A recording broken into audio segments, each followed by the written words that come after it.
خب بچه حالا نوبت میرسه به LED هامون. برای LED نمایشگر وضعیت روشن خاموش بودن و وضعیت خاموش یا روشن بودن پروتکشن یا همون محافظت دستگاه. اول اینکه اینا ما مثبتاشون خب با هم مشترکه دیگه، یعنی فرقی نداره. من یه سیم کوتاهی برش دادم که مثبت هر دوتا رو مشترک کنیم با هم. پس من اینو لحیم میکنم.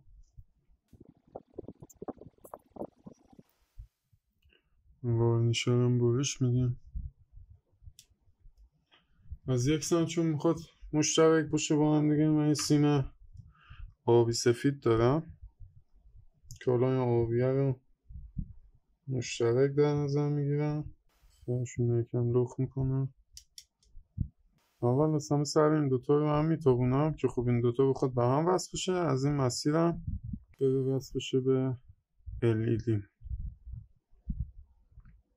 تا الان احساس میکنم که این وارنیشمونه، این یکی رو خارج کنم که از سمت LED بزنم بهش.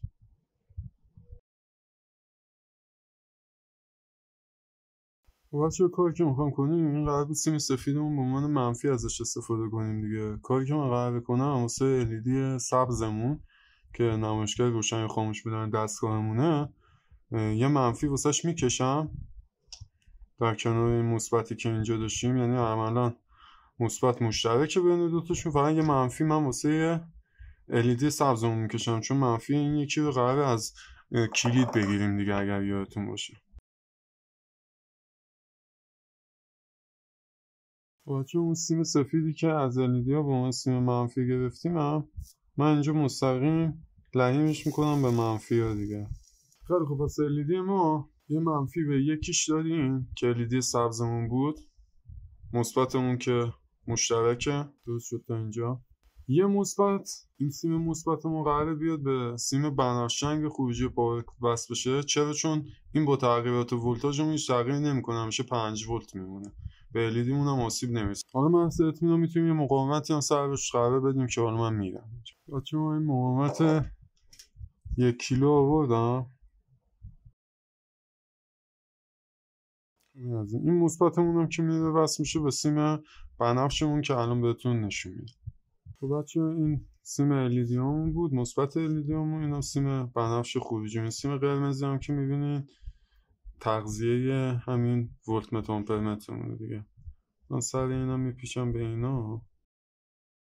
حالا چون چیز دیگه ای نمیخوایم بهش متصل کنیم، یه لحیم هم به سرش میزنیم که یه کمی محکم‌تر بشه.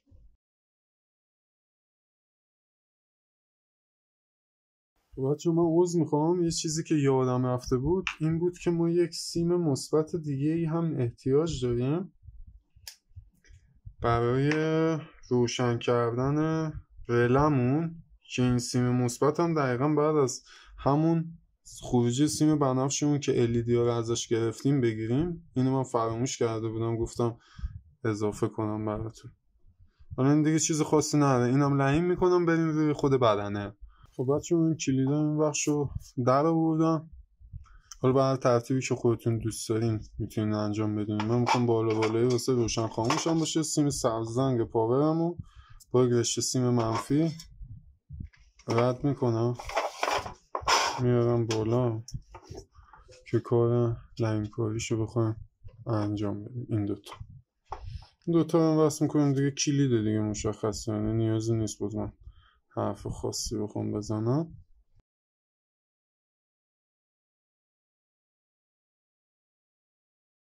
دوتا کلید دیگه واسه ما میمونه.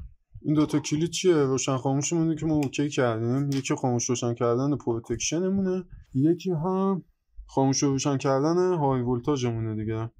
درسته؟ خب بچه ما یه منفی میخوایم واسه خاموش روشن کردن پروتکشنمون. یکی اون سیم اگه یادتون باشه قهوه‌ای رنگی که لاین کرده بودم به پایه شماره 4 آی سیمون.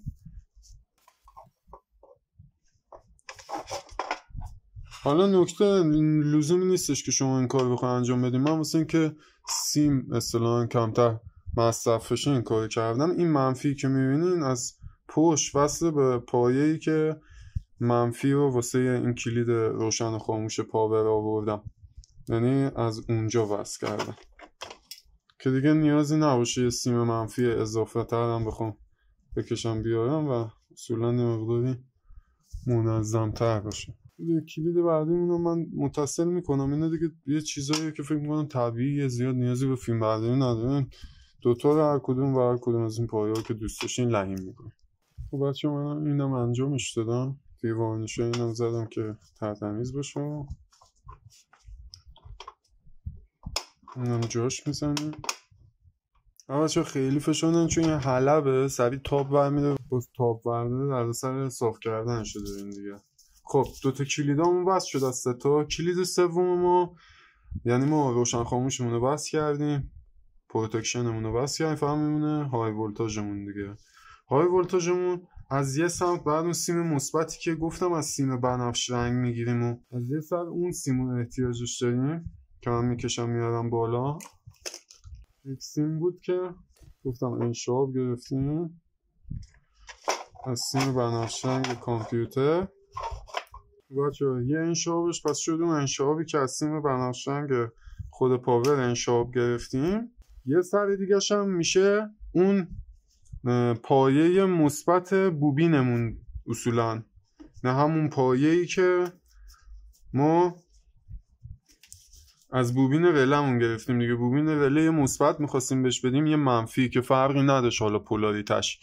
منفیشو من مستقیم از خروجی منفی پاور یعنی سیمای مشکی گرفتم بهش وصل کردم. یه مثبتمون یعنی عملاً الان مثبتمون به هیچ جا وصل نیست. اون مثبت هم احتیاج داریم. این وارنیشا اینا رو میزنم که فراموش نکنم و اینم لحیمش میکنم و میام دیگه. خب بچه من کلیدا رو سر جاش زدم. عرضم به حضورتون پتانسیومتر و این کلید سلکتورمون رو سر جاش پیچشو بستم. خب دیگه این که آموزش میخواد یه پیچ میخوایم ببندیم. حالا نکته‌ای که میمونه ببینین این قطب مثبت این یکی LED مون یا LED قرمز رنگمون که برای روشن شدن های ولتاژمون بود نمایشگرش بود باقی مونده دیگه. مثبت این رو بعد از کجا بگیریم؟ باید از بعد از کلید بگیریم. یعنی از کجا؟ این انشعابیه که وصل شده به یکی از پایه‌های بوبینمون دیگه. مثبت پایه بوبین رله ماه. درست شد؟ یه انشعاب از همون میگیرین از بعد از کلید میگیرین و لحیم میکنیم به این LED که من الان انجامش میدم.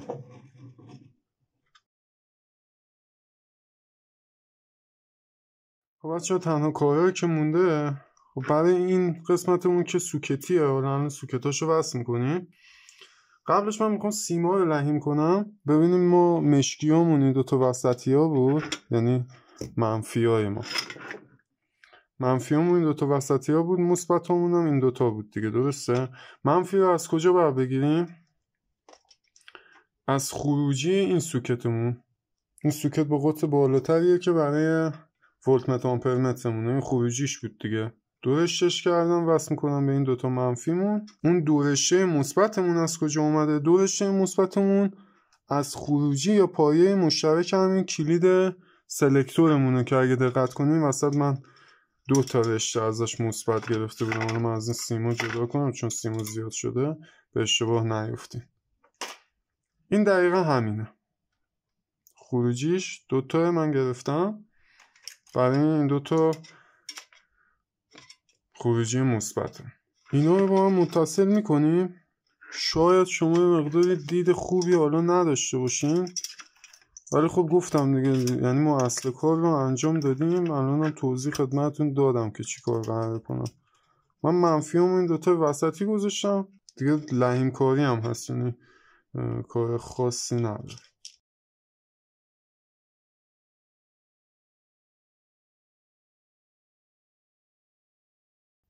فعلا یه حرکت کوچیک هم بدیم که فقط در نیاند جاشون اذیتمون نکنه. خب بچه الان 2 تا مثبت همون فقط مونده که این 2 تا مثبت هم بهتون توضیح دادم که به چه شکله. حالا من سیماشو یه مقداری بلند گرفتم کوتاه‌ترش میکنم که شلوغی کارمون کم بشه. این 2 تا هم من به این 2 تا گوشه ها لحیم میکنم و میام.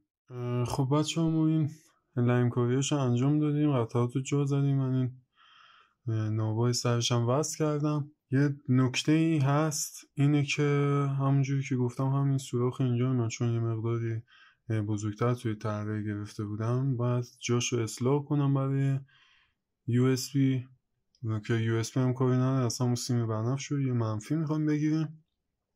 نکته دوم این دستگاه بر فن کوچیک میخوره دیگه، چون از این حالت قدیمی و ما بالاشو داریم که بالاش عملا اینجا باشه داریم میبندیم، فن کوچیک از پشت باید بخوره. من فن این دستگاه چون استوک گرفته بودم خراب بود، متاسفانه فن واسش تهیه کردم، الان اومدم تست کنم فیلمو بگیرم متوجه شدم فن نوعی هم که واسش خریدم متاسفانه سوخته و خرابه و مجبورم که دستگاه نبندم دیگه، یعنی نمیتونم که ببندمش. ولی خب همه کارشو انجام دادیم، یعنی دیگه بستن 4 تا پیچ این گوشه دیگه فکر نکنم کار عجیبی باشه مثل باز کردنشه. حالا دستگاه رو با هم دیگه روشنش کنیم، یعنی روشن که هست، ولتاژ رو کم و زیاد میکنیم.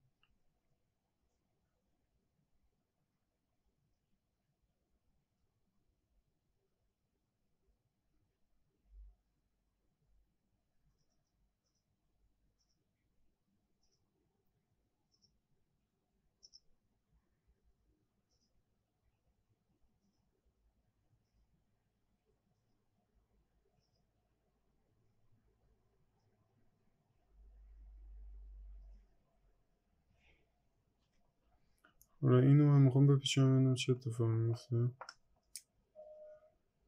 یکی در میون بود دیگه، همون 12 هست، یکی 0 یکی دیگه، ببینید متوجه شدین؟ ما از اینجا رفتیم روی 5 ولت.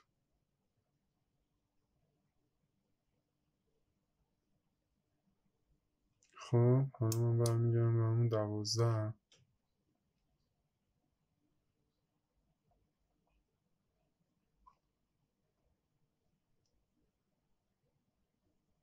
خب رفتیم به 12 ولت. حالا من میخوام کلید های ولتاژ رو بزنم. میبینید ولتاژ رفت روی 24 ولت. یادت خاموش 12 24. حالا من یه چیزی هم بیارم که آمپر نسبتا زیادتری حالا بکشه که بخوایم با هم تست کنیم. مثبت و منفیش رو متصل میکنم. خب بچه من مثبت منفیش رو متصل کردم. ولتاژ منتها کم میکنم چون این ولتاژ موتور روش، این درون لستی که من خودم درست کردم، ولتاژ این موتورش موتور ارزم موضوع شما جاروبرق شارژی بوده. خدای موتور 3.6 ولت. حالا من یه مقداری ولتاژ بالاتر میذارم که آمپری که میکشه رو بتونیم ببینین در اصل. ببینید 3.5 آمپر. من یکم با دست میگیرمش تا 6 8 یکم ولتاژ بالاتر هم میبرم.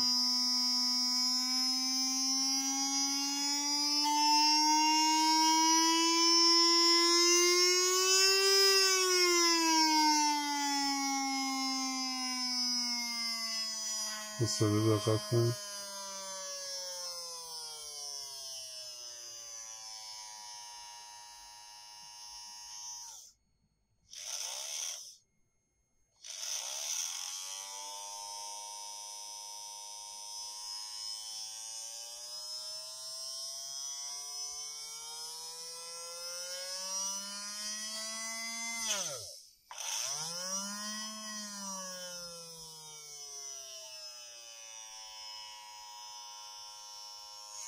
خب این از این. حالا میخوایم این پروتکشنش رو تست کنیم یا محافظتش. من این ناباش و پیچش رو باز کردم. دوتا گیه سوسماری، گیه 200 سوسماری میارم بهش متصل میکنم. ولتاژ مثلا ببریم به 12. ولتاژ مثلا ببریم به 12. من سیما رو اتصال کوتاه کنم. ببینید ولتاژ خاموش شد تقریبا دستگاه. ولتاژ شروع کردم اینجا کم شده. اون 2 خورده هم میبینی به خاطر خازه نشه مقدار طول میکشه تخلیه بشه، ولی یک بار دیگه من اینا با هم اتصال کوتاه میکنم.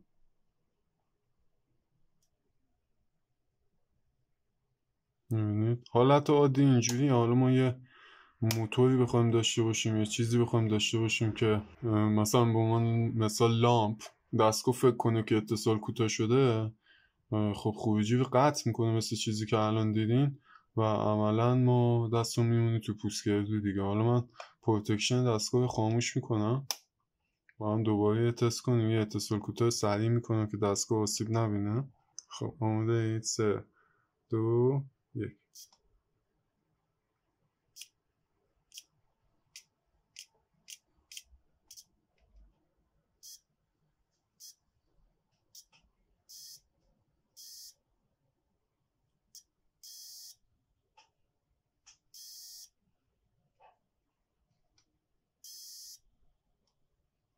ببینین جریان میکشه ولی خب قطع نمیشه دیگه خروجی ما. ولی اگه پروتکشن رو من مجدد خاموشش کنم، دوباره اتصال کوتاه کنم، ببینه این شد پروتکشنمونو. این که بود های ولتاژم الان 12.5 ولتاژ دقت کنید 24 بالا هم میره دیگه. پروتکشن رو خاموش کنم. امیدوارم که از این ویدیو خوشتون اومده باشه.